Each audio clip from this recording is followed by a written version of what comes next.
আসসালামু আলাইকুম, this is Akhtaruzzaman. Welcome my new another blog. আর আজকের সন্ধ্যায় আমি একটা নির্জন জায়গায় আসলাম আর ভাবলাম একা একা ঘুরতেছি, আপনাদের সাথে একটু কথা বলি, ভালো লাগবে। This is for everyone. মানে ফুলটা ছেঁড়ার পর সত্যি ফুলটা দেখতে যতটা সুন্দর, তার থেকেও বেশি সুন্দর যেন ঘ্রাণটা। আল্লাহ তাআলার সৃষ্টি বলে কথা, একবারে অসাধারণ।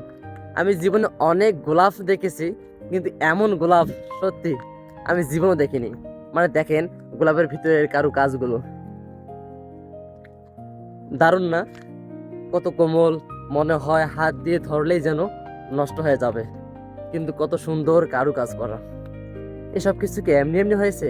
হুম, এসব কিছু সৃষ্টি করেছেন মহান আল্লাহ তাআলা, আর আমরা তাকেই ভুলে গেছি এই পৃথিবী পেয়ে। আসুন না আমরা রবের দিকে ফিরে যাই। আর হ্যাঁ, এই সন্ধ্যায় আপনাদের সাথে কিছু কথা বলতে মন চাইতেছে, ভাবলাম যে শেয়ার করি, যেহেতু ফুলটা ছিঁড়লাম। আর দেখেন এগুলো কিন্তু সবগুলোই গোলাপ ফুল, মানে গোলাপ ফুলের মতোই। ফুলটা ছিঁড়ার পর যেটা বলতে ইচ্ছে করতেছে, কথাটা হলো যে, আচ্ছা আপনারা কি জানেন আমরা যে ফুলটা ছিঁড়ার পর আপনারা তো দেখেন যে আমরা ফুল ছিঁড়ার পর ফুলটা আমাদের হাতে আছে কত সুন্দরভাবে। আমাদের হাতে ফুলটা থাকার কারণে আমরা মনে করি যে ফুলটা হাসতেছে, কিন্তু আমরা তাকে ধ্বংস করে ফেললাম, তাকে মেরে ফেলতেছি, তারপর সে হাসতেছে কেন? আচ্ছা শোনেন, আমি ফুলের উত্তরটা দিতেছি। কোনো এক ব্যক্তি একজন ফুলকে জিজ্ঞাসা করেছে, এ ফুল, তোমাকে তো মানুষ ছিঁড়ে ফেলে, মেরে ফেলে, তারপরে তুমি হাসো কেন?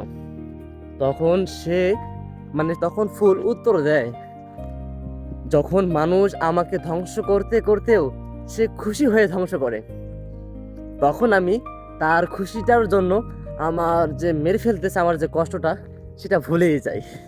তদ্রূপভাবে আমাদের জীবনে যতই কষ্ট আসুক না কেন, আমরা ফুলের থেকে এতটুকু শিক্ষা তো গ্রহণ করতেই পারি কি না? আমাদের জীবনটা নষ্ট হয়ে যাইতেছে ভাই, সেটা তো নষ্ট হয়েই গেছে। আমরা জীবনে কষ্ট পেয়েছি ভাই, সেটা তো পেয়েই গেছি। আসুন না আমরা আল্লাহর জন্য সব কিছু ভুলে যাই, সবাইকে মাফ করে দেই, সবাইকে আল্লাহর জন্য ভালোবাসি। দেখবেন আমরা এটা দেখতে পারবো যে আল্লাহ তাআলা আমাদের হয়ে গেলে পুরো পৃথিবী আমাদের বিরুদ্ধে চলে গেলেও ডোন্ট কেয়ার, কিচ্ছু ক্ষতি হবে না, কিচ্ছু ক্ষতি হবে না আপনার চুল পরিমাণ। আল্লাহ যদি বন্ধু আমার হয়, পৃথিবী আমাকে ধ্বংস করতে পারবে না ভাই। মানে আই লাভ ফ্লাওয়ার।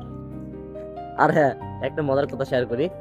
এই গ্রিসে এই ফুলকে বলে লুলু দি। আর যদি আমি বলতে চাই আমি ফুলকে অনেক ভালোবাসি, তাহলে কি বলতে হবে জানেন? এগো পলিস সাগাপাও লুলু দি। আমি ফুলকে অনেক ভালোবাসি। যাক, মাশাল্লাহ। আর আমার হাতটা অনেক ব্যথা করতেছে, ফোনটা এবার ধরে আছি তো অনেকক্ষণ ধরে, কোনো কাট ছাট কিন্তু হইতেছে না, একবারে চলতেছে। আর দেখেন চারদিকে শুনশান, মানে কোনো মানুষ নাই।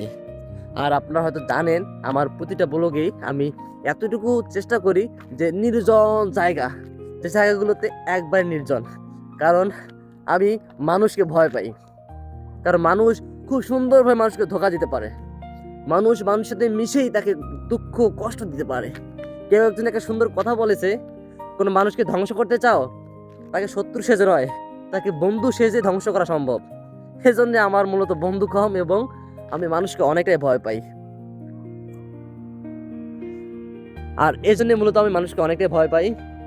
আর আমি মানুষকে ভয় পাই বলে এটা নয় যে আমার বন্ধু নাই, আমার কিন্তু অসংখ্য বন্ধু আছে আলহামদুলিল্লাহ, সবার সাথে সুন্দর সম্পর্কও আছে।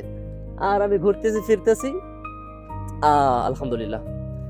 তো এই সুন্দর সময়টা আপনাদের সাথে একটু কথা বললাম, ভালো লাগলো। ভিডিওটা শেয়ার করবেন, আর যদি মন ভালো লাগে অবশ্যই আমাকে কমেন্ট করে জানাবেন যে ভিডিওটা কেমন লেগেছে। আর এমন ভিডিও যদি আরও চান তাহলে অবভিয়াসলি কমেন্ট করে জানাবেন। আর হ্যাঁ, ইনশাল্লাহ আমি যদি ইউরোপে আসি, আমি সুন্দর সুন্দর ব্লগ আপনাদেরকে উপহার দেওয়ার চেষ্টা করব। আর আপনারা কিন্তু আমার জন্য দোয়া করতে ভুলবেন না। This is for everyone.